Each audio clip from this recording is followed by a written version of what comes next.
तो चलिए, वेलकम है मेरे चैनल संधू बैकपैकर पे। तो आज आपका भाई आपके सामने फिर से हाजिर हो गया एक नए ब्लॉग के साथ। और आज का ब्लॉग भी पिछले सभी ब्लॉग जैसा ही रहेगा। पूरी बात समझा के जाऊंगा एंडिंग तक। आपको बस इतना करना है, स्किप नहीं करना। जब स्किप करते हो तो कुछ ना कुछ बातें रह जाती है, फिर वही बातें आप मेरे से व्हाट्सएप में पूछते हो। तो आज बहुत सारी बातें करने वाला हूँ आपके साथ फेस टू फेस। तो मेरे इस चैनल के साथ जुड़े रहिए। और एक बात मैं आपसे और क्लियर करना चाहता हूं कि आपने ये सुनने में आया आपको कि आज अभी से जितने भी नए परमिट अप्लाई हो रहे हैं, जितने नए वीज़ा पे लोग जा रहे हैं, उनसे 1500 सिक्योरिटी ली जा रही है और आपका पासपोर्ट होल्ड किया जा रहा है, पासपोर्ट कंपनियां होल्ड कर रही है। देखो, ऐसा कुछ नहीं है। एक दो कंपनियां हैं जो मनमानी कर रही है। गवर्नमेंट के रूल में ये लिखा ही नहीं है कि किसी से आप 1500 सिक्योरिटी लो, किसी का पासपोर्ट आप होल्ड करो। ये गवर्नमेंट के रूल में नहीं है। अगर आप इसकी शिकायत करते हो तो उस कंपनी पे केस भी हो सकता है। ये हमारे ही लोगों ने सिखाया है उनको। क्योंकि बंदे देखो, कोई परमिट पे इधर से कंपनी में जाता है, अगर वो कंपनी में सब कुछ अच्छा है तो क्यों भागेगा, है ना। कंपनी में अगर सब कुछ अच्छा है वो क्यों भागेगा, उसको क्यों भागने की जरूरत है। अगर कंपनी में कोई दिक्कत है तभी तो बंदा भागता है ना। और बहुत सारे लड़के हैं जिनको सैलरी नहीं दे रहे एम्प्लॉयर, उनकी गलती नहीं है। तो ये रूल गवर्नमेंट में सख्त कानूनी तौर पे सख्त ये मनाही है कि किसी से आप सिक्योरिटी नहीं ले सकते, किसी से आप किसी का पासपोर्ट होल्ड नहीं कर सकती कंपनी। तो आप इसकी शिकायत पुलिस स्टेशन में कर सकते हो, ठीक है। और बहुत सारे लड़के हैं फोन करते हैं, सर मेरे साथ मेरी कंपनी वाले मेरे को सैलरी नहीं दे रहे ऑन द टाइम। मेरे कंपनी वाला बॉस मेरे को कह रहा है कि तुम रिजाइन दे दो, तुम्हारी सैलरी 3 महीने की नहीं मिलेगी, 4 महीने की नहीं मिलेगी, 5 महीने की मिलेगी। तो देखिए, क्रोएशिया पुलिस में साफ साफ लिखा हुआ है कि कोई अगर एम्प्लॉयर कोई थर्ड नेशनैलिटी का बंदा है, अगर उसके साथ भेदभाव करता है या उसके साथ कोई मारपीट करता है या उसकी सैलरी नहीं देता, तो वो अपनी शिकायत वहां पे दर्ज करवा सकता है और उस पर सख्त कार्रवाई होगी, ठीक है। अगर मान लीजिए इन केस फिर भी नहीं सुनवाई होती तो हमारी इंडियन एम्बेसी है क्रोएशिया में, ज़ाग्रेब में है, आप वहां पे शिकायत कर सकते हो। इंडियन एम्बेसी पुलिस में बात करेगी और आपकी सैलरी भी पूरी सैलरी मिलेगी। कोई घबराने की जरूरत नहीं है। ये सब कानून हर देश में बने हुए हैं, तो डरने की जरूरत नहीं है। किसी भी बंदे से डरने की जरूरत नहीं है। आप अपने काम के लिए गए हो, आपको काम ऑफर किया गया है इंडिया से, आप इसलिए क्रोएशिया में गए हो ना, तो किसी से डरने की जरूरत नहीं है। तो ये बात आपको पूरे जिगरे के साथ, अगर क्रोएशिया जा रहे हो, ठीक है, तो किसी से डरने की जरूरत नहीं है। पूरा मतलब यार चिल मार के रहो यार, कोई दिक्कत की बात नहीं है। आप पुलिस स्टेशन में रिपोर्ट भी करवा सकते हो एम्प्लॉयर के खिलाफ, ठीक है। तो चलिए अब बात करता हूं कॉन्ट्रैक्ट से लेके वर्क परमिट और परमिट से लेके वीजा का टाइम पीरियड कैसा रहता है, वो कंपनी कैसे चूज की जाती है, कि एक एजेंट कंपनी कैसे चूज करता है। तो मान लीजिए आप कहते हो कि यार मेरे को भाई बाइक राइडर में जाना है, या मेरा कोई और साथी बोल रहा है मुझे कंस्ट्रक्शन में जाना है या स्टील फिक्सर में किसी भी काम में जाना है, तो वो अपनी कई कहते हैं फ्रेशर में जाना है। तो क्या होता है कि जब आप अपना स्ट्रीम बता देते हो कि हाँ मेरे को इसमें जाना है, तो फिर क्या होता है कि जब उस एजेंट के पास वो वैकेंसी आती है, मान लो कि आप फाइल दे गए, आपने अपना काम कर दिया, अब एजेंट का काम क्या है, अब कोई ऐसी कंपनी ढूंढेगा, कंपनी बोर्ड पे चेक करेगा कि कंपनी बढ़िया होगी ताकि कल को वीज़ा मिले। वीज़ा मिलेगा तो पैसा मिलेगा एजेंट को, ठीक है। तो एजेंट भी अच्छी ही कंपनी ढूंढता है। हाँ, बाद में क्या हो जाता है, कई कंपनियां टैक्स नहीं भर पाती, तो आधे रास्ते में जैसे परमिट आ जाता है, परमिट आने के बाद कंपनी ब्लॉक हो जाती है, या उसमें ना तो किसी एजेंट का कोई ऐसा दोष लगा सकते हो आप, बाद में हो। हाँ, पहले आप भी चेक कर सकते हो। अगर आपकी कंपनी, आपको पता लग जाती कौन सी कंपनी है, कंपनी वॉल क्रोएशिया क्रोम पे जाके आप सर्च मार सकते हो अपनी कंपनी का पूरा नाम भर के कि उस कंपनी का बायोडाटा कैसा है। हाँ, परमिट आने के बाद कंपनी का क्या दिक्कत है, वो उसमें रिफ्यूजल आती है, तो वो दिक्कत की वो अलग बात है ना। तो मान लो अब आपने कंपनी चूज कर ली, कंपनी का कॉन्ट्रैक्ट आ गया आपका बाइक राइडर का, कंस्ट्रक्शन में आ गया, किसी चीज़ में आ गया, ठीक है। कॉन्ट्रैक्ट आने के बाद आपका जो परमिट का प्रोसेस होता है, देखो स्क्रीनशॉट मिलता है कि आपका अप्लाई कर दिया है, रेड कलर की स्लिप होती है, वो स्क्रीनशॉट मिलता है। कुछ कंपनियों के एचआर जो इंडियन है वो आगे नहीं देते कि ताकि मेरी कंपनी में कोई और एजेंट लोग ना घुस जाएं, इसलिए वो आगे नहीं देते।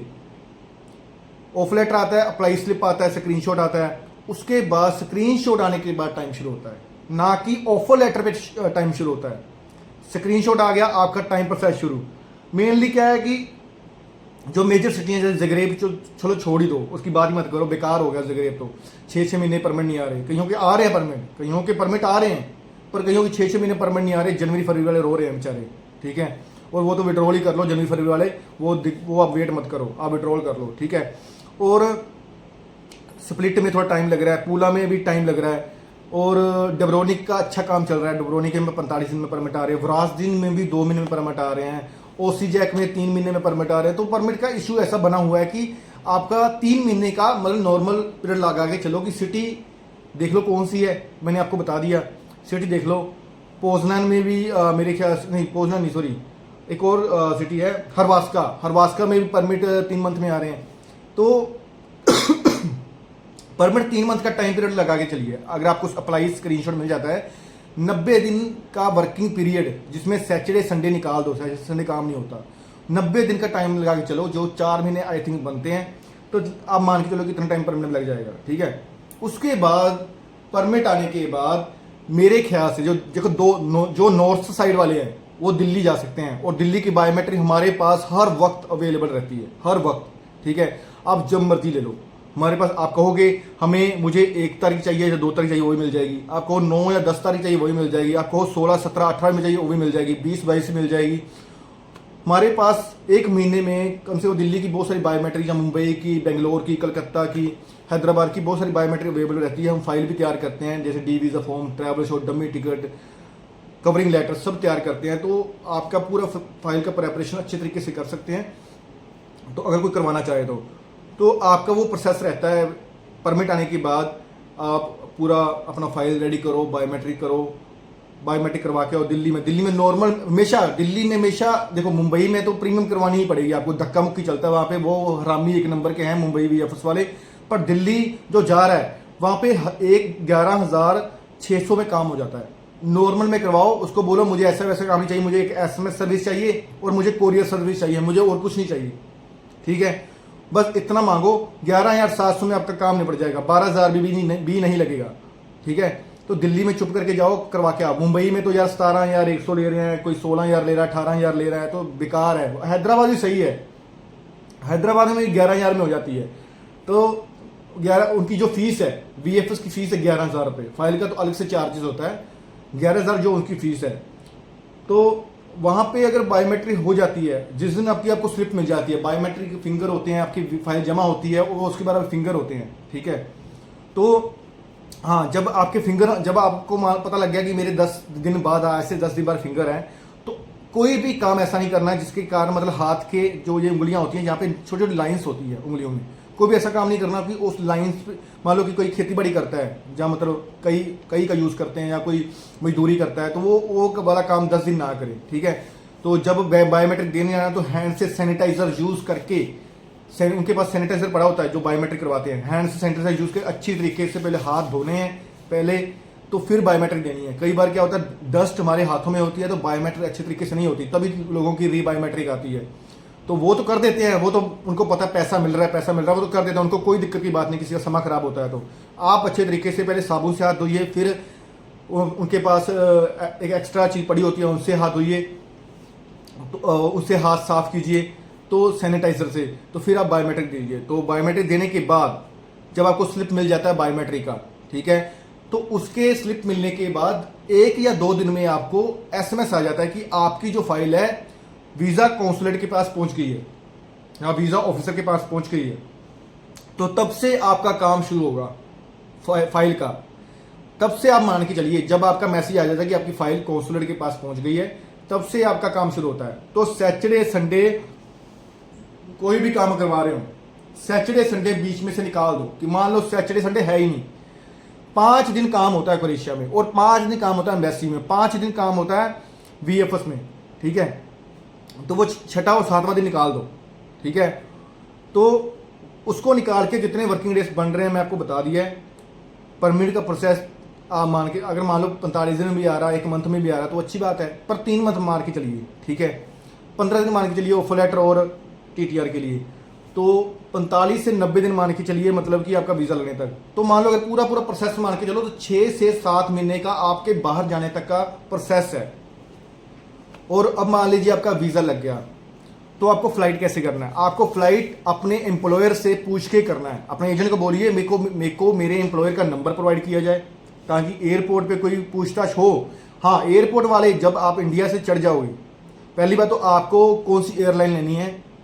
अगर आप मान लो ज़ग्रेब, आप ज़ग्रेब नहीं जा रहे, ज़ग्रेब के आसपास नहीं जा रहे, अगर स्प्लिट में जा रहे हो, पूला में जा रहे हो या डब्रोनिक जा रहे हो, तो आपको क्या करना है, पोलिश, फिन एयर और लुफ्थांसा, ये फ्लाइट लेनी है आपको, ताकि वो ज़ग्रेब ना जाए, सीधा स्प्लिट जाए या पूला जाए। ठीक है, तो आपको ये 3 एयरलाइन लेनी है। अगर आप मान लो ज़ग्रेब ही जा रहे हो तो आपको टर्किश बहुत बढ़िया एयरलाइन है, और विस्तारा भी अच्छी एयरलाइन है।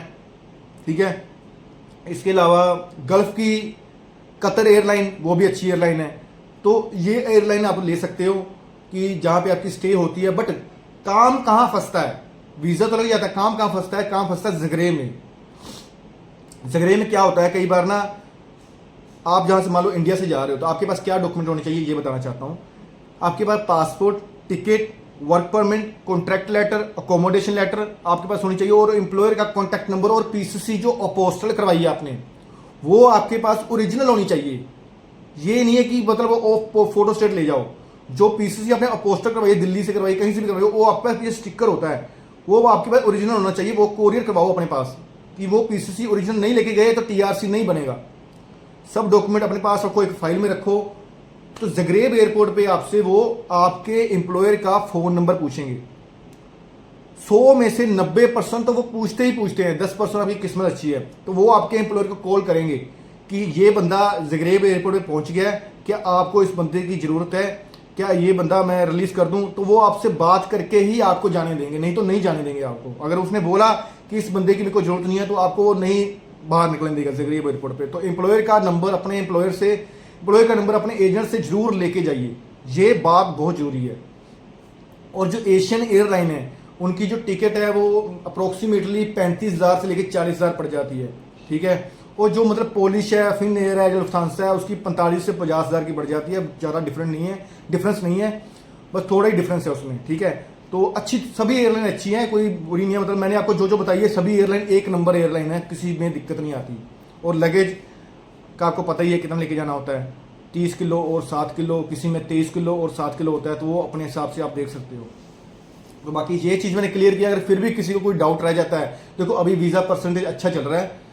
क्रोएशिया अभी 2-3 साल कहीं नहीं गया, क्रोएशिया और धीरे धीरे बेहतर होता जाएगा। ठीक है, बस आपको किसी की बातों में नहीं आना, किसी की नेगेटिव थिंकिंग में नहीं आना, चुप करके अपनी फाइल लगाओ, कंपनी अच्छी है, कोई बात नहीं, पॉजिटिव रहो।